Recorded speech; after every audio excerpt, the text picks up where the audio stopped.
At our top story this half hour, Public Protector Busisiwe Mkhwebane's provisional report on ABSA has opened a Pandora's box, even as political parties choose to stay mum on the alleged loot of apartheid-era billions. Former Public Protector Thuli Madonsela has spoken out on the issue. The probe was initiated by Madonsela after advocate Paul Hoffman requested for it. Adding an element of intrigue to the saga, she said that she had finalized the report on ABSA but could not sign it due to an administrative error. She refused to comment on whether the current report that has been allegedly leaked to the media is the same as her version. Meanwhile, South Africa Reserve Bank has said that there are a number of errors in Busisiwe Mkhwebane's leaked preliminary report.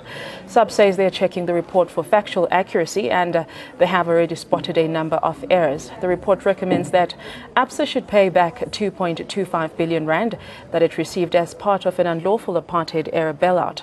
The preliminary report has been sent to ABSA, the South African Reserve Bank, the Treasury and the Presidency. These parties are yet to make submissions on the matter. Now, what makes the ABSA realm even more interesting is the silence from various quarters. The political parties that spare no efforts in crying foul over scams much smaller in scale are silent on this issue. Anti-establishment groups like Save SA and South African Council of Churches that are vocal against graft are also nowhere to be heard. And even anti-graft NGOs like Helen Suzman Foundation and Freedom Under Law that are seen running to the courts at every given opportunity have chosen to turn a blind eye to a scam of such massive proportions. Now joining me in studio to weigh in on this matter with ABSA and the Interim Public Protector Report is political analyst Sifiso Mahlangu. Sifiso, a very good afternoon to you. Thank you for joining us.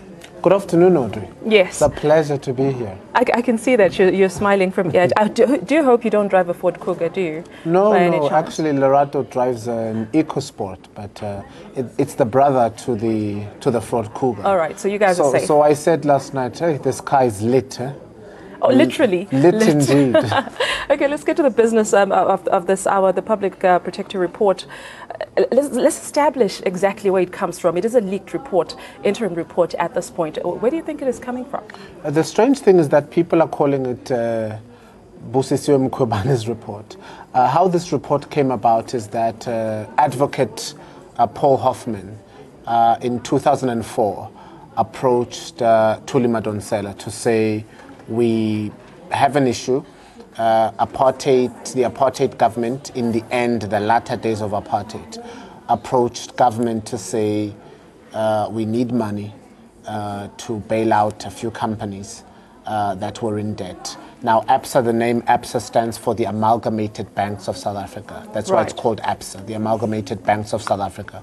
We're getting together, the combination of many banks, primarily Volkskas Bank, which was an Afrikaans bank. And they went to government, took a bailout. It is actually much more than 2.25 billion.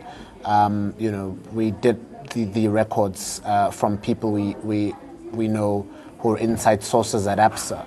It's maybe calculated just over 6 billion. And that's ABSA alone.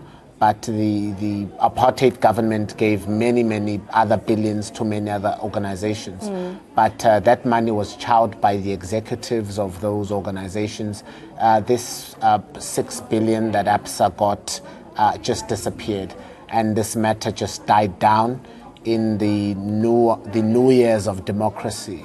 This issue was never spoken about until people like Andile Mngxitama and the Black Land First organization came first. But now that it has surfaced, Sifiso, why do you think the usual anti-corruption voices that we normally hear voicing their concerns about this, they're rather quiet now? I mean, their silence is deafening, isn't it? It was very strange to me that even over the weekend, I expected to read many publications. I mean, I sat with many publications over the weekend and I read a lot of material. I only came across one that had been written. Besides the Mail and Guardian article, there had been one very short glimpse into the story and you couldn't find it. I mean, the usual, tyrannical articles in very prestigious or reputable newspapers, in inverted commas, could not comment. I'm expecting Freedom Under Law, the Helen Suzman Foundation to speak. What I'm also aware of is that Ms. Madonsela completed this report. She says there was an error in releasing it. That's also very strange because there's been other reports that she rushed to court to defend, to release, even on her last day. Specifically said she had to finish the report before her term ended, and it was very important. Yeah, but she had this report, she finished it. She says there was an admin error. We're not sure what that means, but there was an admin error that meant that she couldn't release the report. She interviewed former President Thabo Mbeki. She interviewed Trevor Manuel. She also interviewed Trevor Manuel's wife, Ms. Maria Ramos, the group CEO Africa for ABSA Barclays. She interviewed Tito Mboweni. So she interviewed quite a few people. So that report was concluded. But it was never released, and that's our issue. Why wasn't it released? The findings were not taken up. Ms. Madonsela knew very well that this issue had been sitting for a very long time. Advocate Paul took this up in 2004. It has been sitting on her desk. It's now 2017. And we'll discuss perhaps why it happened in that manner. Let's just play this insert of some of the issues that we have come up with regards to this reporter. Of course, as one wonders about the absence of the outrage against the missing billions, attempts are on to somehow pin the Gupta family for the expose. The media reports have emerged, focusing on how the CX report has gained currency in the recent times. Instead of focusing on the scam, the attempt is to malign the Gupta family.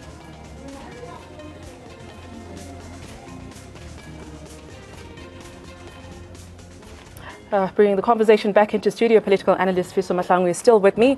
It looks like there's attempts there that are being made to divert attention away from the main issue. I think the other issue is that Ms. Madonsela wants this issue as far from her as possible.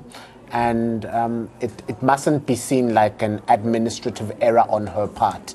And I think the error she's responding to is the fact that she couldn't do anything about it because there were sort of agreements being made between the apartheid government and the new government, then called the United Government, where former President de Klerk was also a deputy president along with Thabo Mbeki. Right. So this collaborative government that they made had a lot of deals, and I think that one of the deals was, don't expose us, because ABSA, Barclays, Foscas sat on a lot of money, and they still do.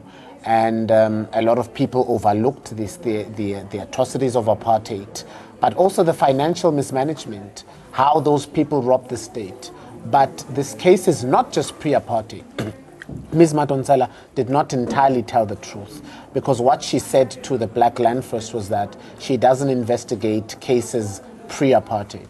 But these cases proved to be post-apartheid in the year 1997. That's in the year of democracy. Right. And so many advocates took it up to say, but this was post-apartheid, and so you've got to investigate it. So silently, without responding to the BLF, she started making investigations. The BLF had to go and storm into her office and demand a meeting with her last year. And thereafter, she was still saying that she doesn't investigate issues pre-1994, knowing full well that she had already done the investigation and even interviewed men such as Thabo Mbeki and Trevor Manuel. Now this report has been made.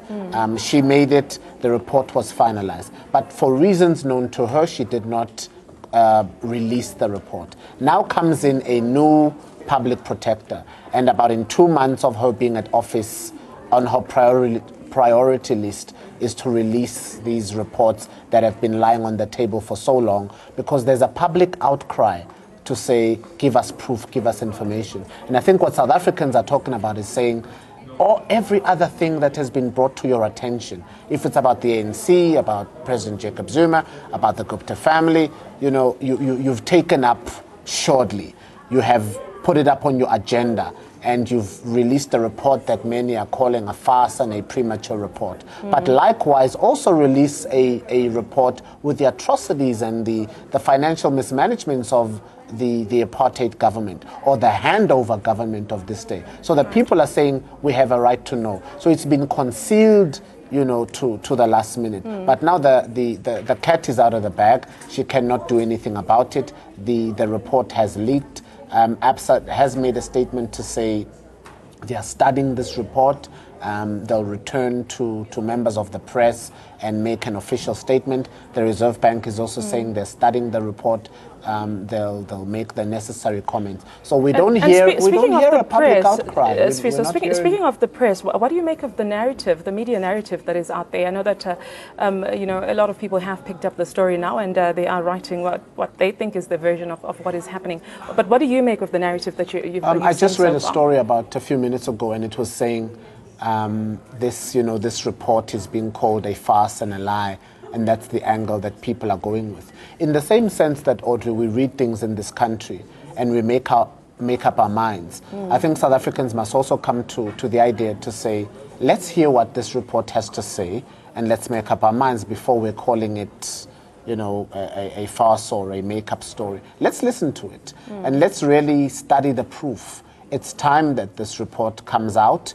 I would have hoped to hear the voices, the voices of the generals of the country and the stalwarts. It's amazing. And perhaps this is concealed because some of the stalwarts were interviewed. Some of the stalwarts make the juicy ingredients of this report. So you won't hear it from there. But we'd like to hear the stalwarts and the generals come up and say, let this report be released.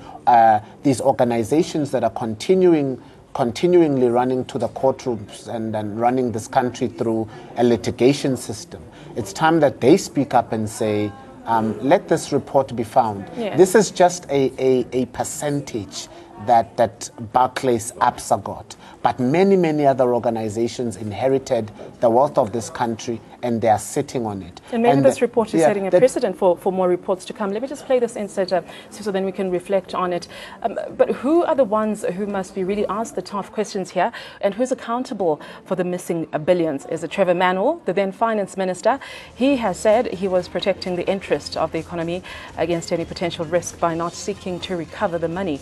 Thabo Mbeki, the then president, says the decision to recover money rested not with him, but with the finance minister. Tito Mboweni, the sub-governor who instituted a probe into the matter, was himself implicated in allegations of corruption involving SAB and ABSA. Mario Ramos, who was the former DG of Treasury and CEO of ABSA Group, has maintained studied silence on allegations. And finally, the Rupert family, as the shareholders of Sanlam Bancorp's chief shareholder at the time of a bailout, should they come clear on what their roles are in this whole saga? Sifiso, can these people occupying these positions of authority be able to absolve themselves of accountability, you think? They need to come clean. I'm hoping that they do. But a lot of the organizations in this country run from ABSA Bank and what we call the top 4 banks in this country. So if you touch them, in future your accounts might be closed and you might be victimized. And so a lot of people are afraid to speak out. That's terrorism, essentially. So a lot of people will not be vocal in that, particularly because it's a case representing white people. Yeah. If this was Africans, it would be out there. Every news agency in this country would be running with it. But you won't see that. It's very hidden, it's very concealed. Even this report, I mean, when were we ever going to find out that our beloved Minister of Finance, Mr. Trevor Manuel, actually sat under the discretion of the public protector, Ms. Thuli Madonsela? This information was privy, but it's stuff that's out there now. I think they need to come clean. A lot of money was looted. It wasn't just this 2.2 claim. It wasn't just the 6 billion. It's just the tip of the iceberg. This is just the tip of the iceberg to the inheritance, the transfer. I think what happens essentially in this country is that the government of democracy, the new South Africa, as we painted it, was just a freedom statement. It was just lip service. The people in this country got the flag, they got the new anthem, they got the country, and Mandela was made an icon.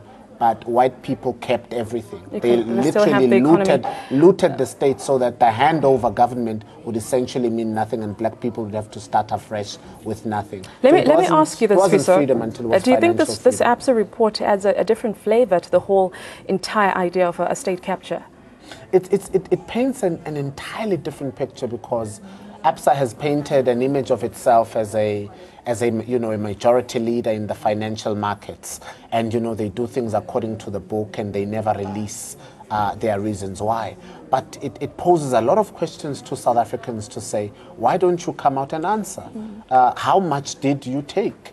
And did you pay it back to the state? If you still got money ordering this country in 1997, that was looting, because that was in the years of democracy. So that paints an entirely different picture on who in fact captured the state. You know, and maybe the so-called state capture that we're talking about in this country are just menial individuals who we're seeing, and they are puppets in the playground who are covering, you know, the real captures of the state, the people who benefited the most from this country.